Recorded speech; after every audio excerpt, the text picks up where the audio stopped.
오늘도 수고 많으셨습니다. 오늘 시장이 좀 하락했는데 그래도 제약 바이오는 강했어요. 오늘은 2탄으로 녹십자에 대해서 좀 알아보겠습니다. 함께 보시죠. 녹십자는 다들 잘 아시는 회사라고 생각해서 따로 녹십자에 대해 소개는 드리지 않겠습니다. 이제 어저께 영상에서는 셀트리온이 코로나 치료제를 개발 중이라고 말씀드렸는데 녹십자도 역시 혈장 치료제를 개발 중입니다. 내용을 잠깐 보시면요. 이제 연내 상용화 될 수 있게 개발 중이라는 내용이고요.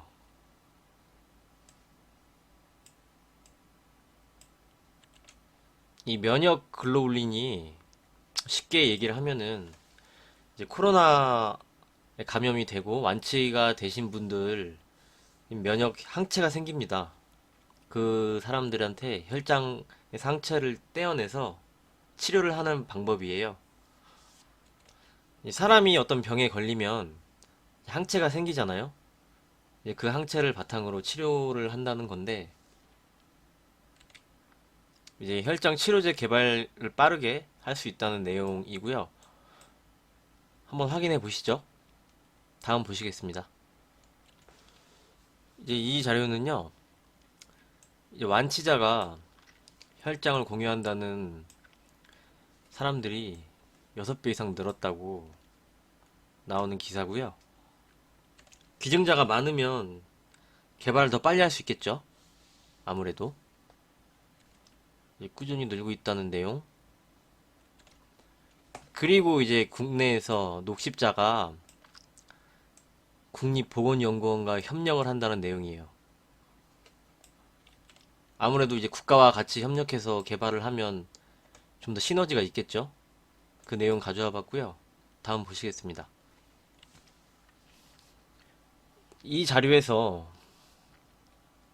임상 승인에서 관련 자료가 잘 갖춰지면 임상 승인에 최소 7일에서 최대 15일이 걸릴 전망이다 이렇게 나와 있는데요. 임상이 시작된 이후에 의료진 판단에 따라 별도의 치료 목적 사용 승인이 나올 수도 있다고 되어 있습니다. 지금 이 제약 바이오주 올라가는 게 코로나 때문이라고 말씀드렸고요. 최고의 호재가 아직 치료제가 없다는 거라고 말씀드렸습니다. 치료제가 없기 때문에 조금만 이런 내용이 나오면은 어떤 회사든 기대감이 막 생겨서 주가가 올라요.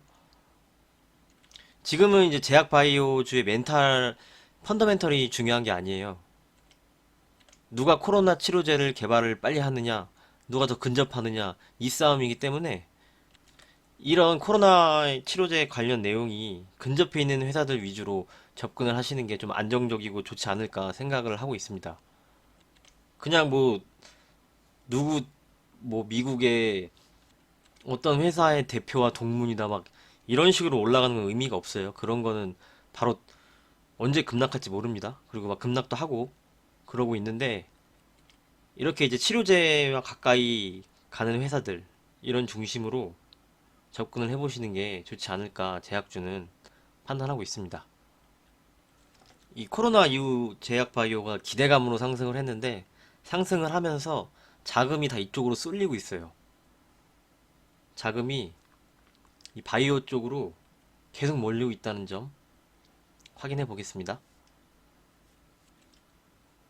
코로나 특수 상황으로 정부의 긴급 사용 승인이 가능할 수도 제약 바이오주는 이런 기대감으로 상승합니다. 제약주 같은 경우는 PBR 이런 게 먹히지 않죠. PBR이 중요한 게 아니고 어떤 치료제를 개발하느냐 그의 기대감에 따라 바이오는 원래 고평가되어 있는 게 맞습니다. 제약 바이오는 대박이 터지면 그 가치는 환산할 수 없거든요. PBR이 중요하지 않습니다. 자산 가치보단 연구 개발, 얼마나 연구 개발비를 많이 투자를 하는지, 실제로 많이 상용화가 되는지 그런 걸 중점적으로 보시는 게 제약 바이오주입니다. 그래서 녹십자 산하에 이렇게 4개 회사 상장 회사가 있어요. 근데 이제 이거는 지분을 갖고 있는 거고요. 녹십자가 이렇게 지분을 갖고 있다는 겁니다. 녹십자 셀이 췌장암 쪽 항암 치료제, 녹십자 MS는 진단시약, 이 코로나 진단 키트 이제 수출 승인이 됐어요. 녹십자 열병이 이제 태반조사 건강식품 쪽, 랩셀이 혈액세포 치료제. 4개 상장회사, 모회사가 녹십자입니다. 이제 대표 제외한 지분이고요, 순 지분이고요. 이제 이 관계 회사들 중에 또 코로나 관련 호재가 나올 수 있어요. 그러면은 녹십자도 영향을 받아서 주가에 영향을 받지 않을까 하는 판단이 씁니다. 내용 한번 보시고요. 그리고 이제 이 지분 구조를 보면요. 이걸 계산을 했는데 83%가 이 녹십자에서 83%가 보유 중이에요. 외국인은 좀 유동적인 게 있긴 합니다. 외국인은 좀 반 정도 왔다 갔다 하니까 사고 팔고 사고 팔고 뭐 갑자기 물량이 줄어들진 않지만 사고 팔고 좀 유동적이긴 합니다. 그리고 대주주 이렇게 지분을 보면은 반 이상 이렇게 갖고 있어요. 이 지분과 이 외국인 지분을 합치면 83% 나와요. 그러면은 유통 물량이 17%밖에 안 돼요. 생각보다 유통 물량이 적고 이제 무거울 거라고 생각을 하는데 유통 물량이 생각보다 많지 않기 때문에 생각보다 무겁지 않다. 이 종목은 그렇게 보실 수 있고요. 또 액면가가 5,000원입니다. 그리고 이제 제약바이오 쪽은 액면 분할을 많이 해서 액면가가 2,500원, 1,000원, 500원, 뭐 작은 회사들은 100원 이런 것도 있어요. 이런 회사들이 있는데 녹십자는 액면가가 5,000원이라는 점, 더 평가를 받을 수 있다는 점 확인할 수 있습니다. 그래서 정리를 하면 생각보다 무겁지 않은 종목일 수 있다. 무거울 거라고 생각을 하는데 큰 회사라서 그렇지 않을 수도 있다. 라는 점 볼 수 있습니다. 그래서 앞서 말씀드린 대로 이제 묻지마 제약주 투자보다는 좀 안정적이고 내용이 있는 회사 위주로 투자를 하시는 게 좋겠다라는 판단입니다. 내 돈은 소중하다고 말씀드렸습니다. 내 돈은 내가 지켜야지 누가 지켜주지 않는다. 계속 강조드리는 부분입니다. 최소한 코로나 기대감으로 오르면 그 치료제와 근접한 회사들로 가야지. 아까도 말씀드렸듯이 누구 대표와 누구 동문이다. 미국의 어디 회사 뭐가 있다. 이런 거는 솔직히 좀 묻지마 투자입니다. 좀 말이 안 되죠. 그냥 그 건으로 그냥 올라가는 거예요. 그만큼 뭐 증시가 과열돼 있다라는 소리이기도 하죠. 다음 보시겠습니다. 근데 이제 차트를 보시면요. 얼마 전에 또 단일 거래량 최고치가 나왔어요. 이 구간에. 확대를 해서 보겠습니다. 4월 초에 최대 거래량이 나왔고요. 이제 테스트를 한번 했죠. 그리고선 이제 박스권으로 움직이고 있는데 뭐 이제 보유하신 분들은 그대로 보유하시는 게 맞고 이제 만약에 신규로 사고 싶다 하시는 분들은 지금보다는 좀 이렇게 내려오면 좀 모아가는 게 좋지 않을까 생각하는 중입니다. 뭐 급하게 하실 필요는 없다고 했어요. 주식 하시면서 이제 좀 내려오면 조금씩 모아가는 전략으로 가시는 게 어떨까 생각이 들고요. 하나 특이점이 하나 있는데 이게 이제 3월 13일입니다. 이 저가 찍은 날이 3월 13일인데 여기 이제 증권사 현재까지 증권사 분석을 해보면요. 여기에 키움증권이 없어요.